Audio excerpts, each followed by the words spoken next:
क्रियात्मक क्षेत्र। नाम से जैसे स्पष्ट होता है, गैर व्यावसायिक यानी जहां व्यावसायिक क्रियाएं नहीं होती वे सभी क्षेत्र।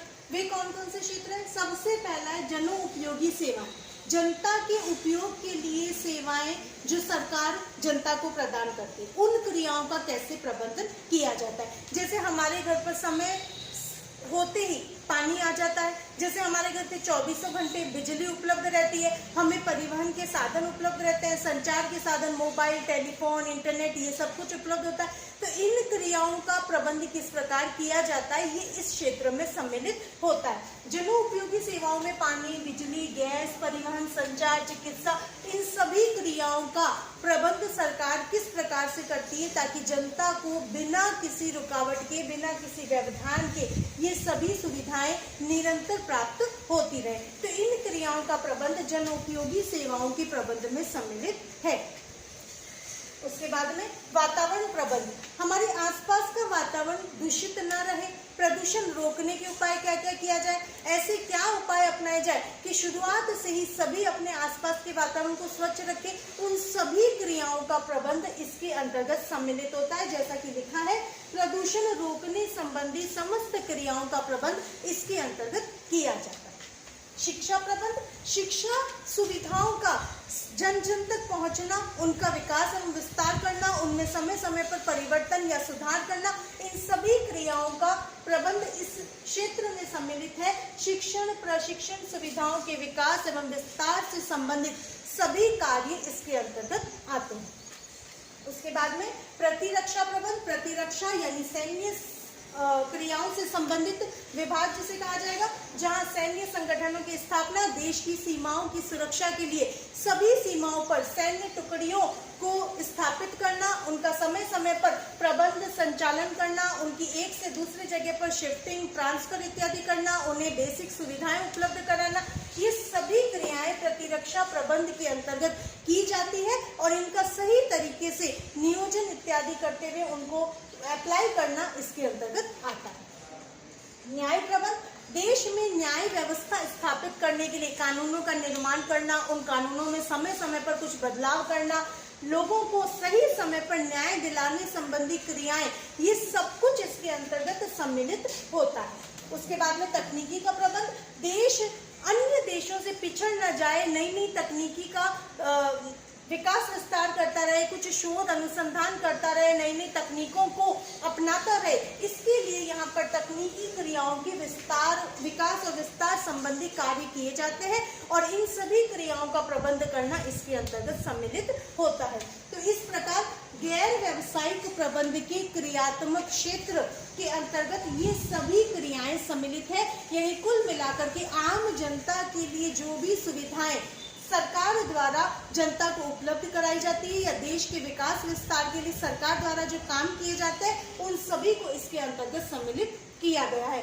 जनोपयोगी सेवाएं यानी आम जनता के दिन प्रतिदिन के कार्यों के लिए जो उपयोगी सेवाएं, उनका प्रबंध, फिर वातावरण को स्वच्छ एवं स्वस्थ बनाए रखने के लिए की गई क्रियाएं, उसके बाद में शिक्षा सुविधाएं जो कि बेसिक सुविधा है, आम लोगों को प्राप्त होनी चाहिए, उसके लिए जो भी विकास विस्तार संबंधी कार्य होते हैं उनका प्रबंध करना, फिर प्रतिरक्षा, देश की सुरक्षा भी जरूरी है, अड़ोसी पड़ोसी देशों से या दुश्मन देशों से बचाव के लिए न्याय क्रियाओं का प्रबंध करना, देश में छोटे मोटे झगड़ों के निपटारों के लिए न्यायिक प्रक्रिया दुरुस्त होना भी जरूरी है, और उसके बाद में तकनीकी का प्रबंध, देश अन्य देशों से पिछड़ न जाए, उनकी बराबर में आगे बढ़ता रहे, इसलिए नई नई तकनीकी खोज, उनका विकास विस्तार, उन्हें अप्लाई करना, उन्हें काम में लेना, लोगों तक पहुंचाना, उन सभी क्रियाओं का विकास विस्तार इसके अंतर्गत सम्मिलित होता है।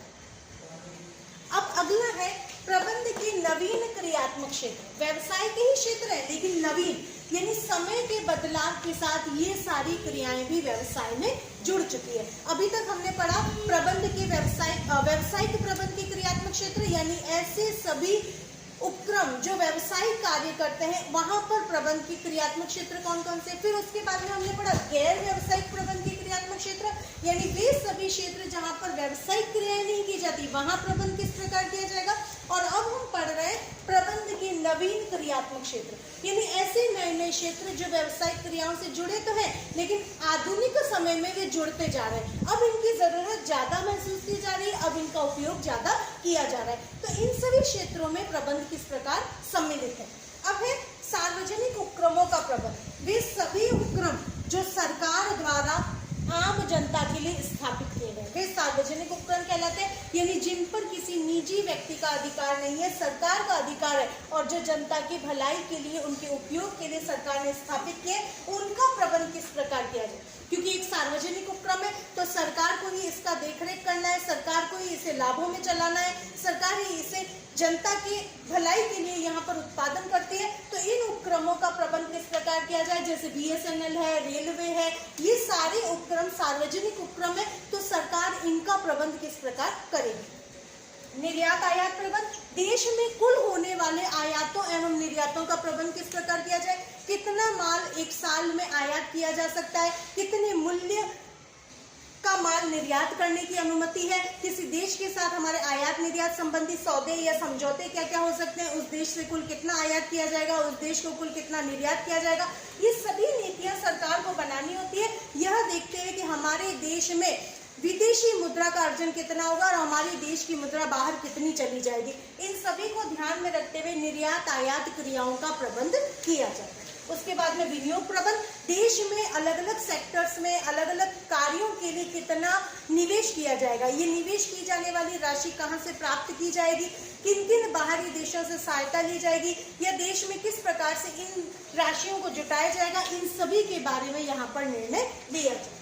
उसके बाद में उद्यमिता प्रबंध, देश में उद्यमिता को बढ़ावा देने के लिए सरकार समय समय पर कई नीतियां, कई कार्यक्रम संचालित करती है, उनके बारे में यहाँ पर प्रबंध किया जाता है। लघु उद्योगों को बढ़ावा देने के लिए, बड़े आकार के उद्योगों को बढ़ावा देने के लिए, कुटीर उद्योगों के बढ़ावे के लिए सरकार किस प्रकार की नीतियां बनाती है, ये यहाँ पर प्रबंधित किया जाता है। उसके बाद में लघु व्यवसाय का प्रबंध, अगर लघु स्तर के आकार के व्यवसाय है तो उनका प्रबंध किस प्रकार किया जाए, उन्हें सरकार क्या क्या अनुदान, क्या क्या सहायता दे, बैंक से कितना लोन तक वे प्राप्त कर सकते हैं, कैसे वे अपने उत्पादों को बाजार में बेचे, इन सभी क्रियाओं का प्रबंध इसमें सम्मिलित होता है। फिर है थोक एवं फुटकर व्यापार प्रबंध, किसी भी उत्पादित माल को निर्माण स्थल से यानी फैक्ट्रियों से बाजार तक पहुंचाने में थोक एवं फुटकर व्यापारियों का महत्वपूर्ण रोल होता है। इनके बिना कोई भी वस्तु बाजार में हमें उपलब्ध नहीं हो सकती। तो इनकी क्रियाओं का किस प्रकार प्रबंध किया जाए, इन्हें किस प्रकार से व्यापार करने की अनुमति प्रदान की जाए, इनके लिए क्या क्या नियम हो, क्या क्या कानून हो और इन्हें क्या क्या सुविधाएं दी जा सकती है, इन सभी क्रियाओं का प्रबंध इसके अंतर्गत सम्मिलित होता है। उसके बाद में जोखिम एवं सुरक्षा प्रबंध, व्यवसाय में या देश के अन्य मामलों में जोखिम कितनी पाई जाएगी, उन जोखिमों का सुरक्षात्मक तरीके से कैसे निस्तारण होगा, इन सभी को इसमें सम्मिलित किया जाता है। अगला है विपणन शोध प्रबंध। विपणन शोध प्रबंध यानी किसी भी वस्तु की मार्केटिंग कैसे की जाएगी, वस्तुओं को बाजार में कैसे पहुंचाया जाएगा, कैसे अधिक से अधिक ग्राहक उन वस्तुओं से जोड़े जाएंगे, कैसे वस्तु को बाजार में उपलब्ध कराना, इससे रिलेटेड शोध करना और इन क्रियाओं का प्रबंध करना इसके अंतर्गत सम्मिलित होता है। अगला है परिवर्तनों का प्रबंध। कोई भी कार्य या कोई भी समाज गतिशील रूप से ही जीवन यापन कर सकता है, एक स्थिर तरीके से रहकर वह समाज संचालित नहीं हो सकता। तो देश में तकनीकी रूप से, कानूनी रूप से या अन्य किसी भी प्रकार से लोगों के सामाजिक रखरखाव से रिलेटेड जो भी परिवर्तन होते हैं, उन परिवर्तनों का सही तरीके से प्रबंध करते रहना इसके अंतर्गत सम्मिलित होता है।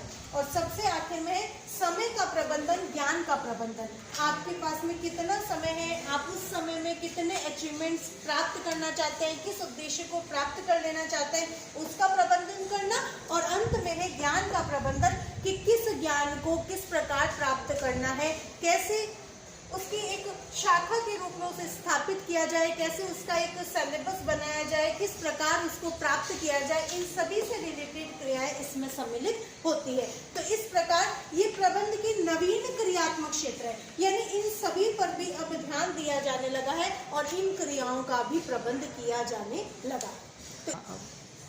तो इस प्रकार ये हमारा पहला चैप्टर प्रबंध, अर्थ, विशेषताएं, महत्व, प्रकृति एवं क्षेत्र, ये सब कुछ कंप्लीट होता है।